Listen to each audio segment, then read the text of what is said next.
You're watching Fox 40 News at 6.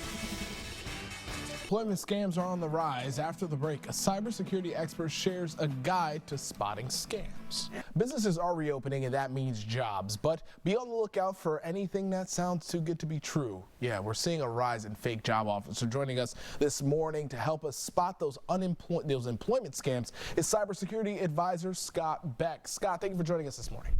Hey, thanks a lot for having me here because this is becoming a real problem. Yeah. I mean, losing your job really sucks, but can you imagine losing your identity too to hackers or cyber criminals? Crazy, crazy stuff going on right now. Well, Scott, every week we're seeing those jobless numbers, millions of Americans filing for unemployment, the unemployment rate sky high.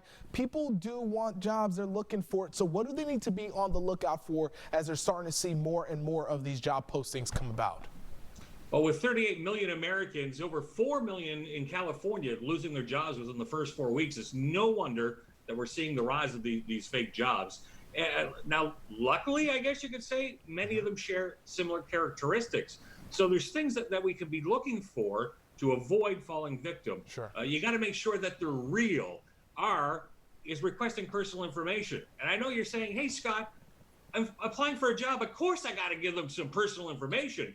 But they shouldn't be asking for things like your mother's maiden name or what school you went to or what your childhood friend's name was. And if they're asking for your bank account or your credit card information, big warning sign that that's likely a fake job post. You know, and one of the other things I see here is emotion. Emotion, explain that, because I was trying to understand what this means. Oh, sure. So imagine you're trying to figure out how to make ends meet, and suddenly you get an email. Matter of fact, I got an email just last week. It was offering me $600 to $1,500 a week, and all I had to do was go out and eat at local restaurants, shop at local stores, and give my feedback. And oh yeah, they were going to cover my expenses too. Talk about sounds too good to be true. You get paid to go play. Unfortunately, fake job offer. They're also going to do things like, hey, for $19.99, we'll put you at the front of the line so that you have better consideration for these job postings. They're going to use those kind of emotions to try to get you to take action, to click the link, or to actually apply. Sounds like emotion and experience, another E. It kind of seems like they go hand in hand. Address is another thing you should avoid.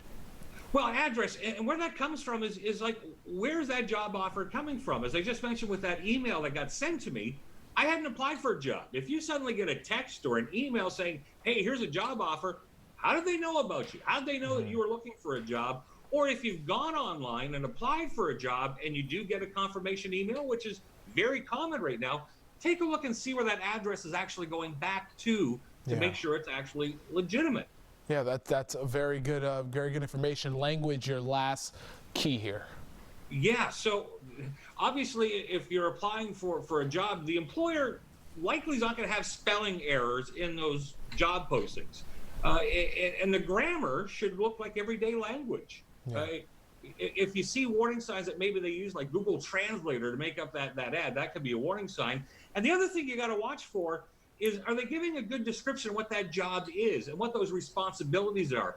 A lot of fake job offers are very vague around that. They'll give you the big reward, but they won't tell you what you're really going to be doing.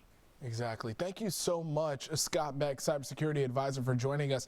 You always give really good advice, and it's important that people pay attention because there's always someone out there trying to scam you, especially during times of need. They want to take advantage of that. So, again, thank you so much, Scott Beck, for your advice.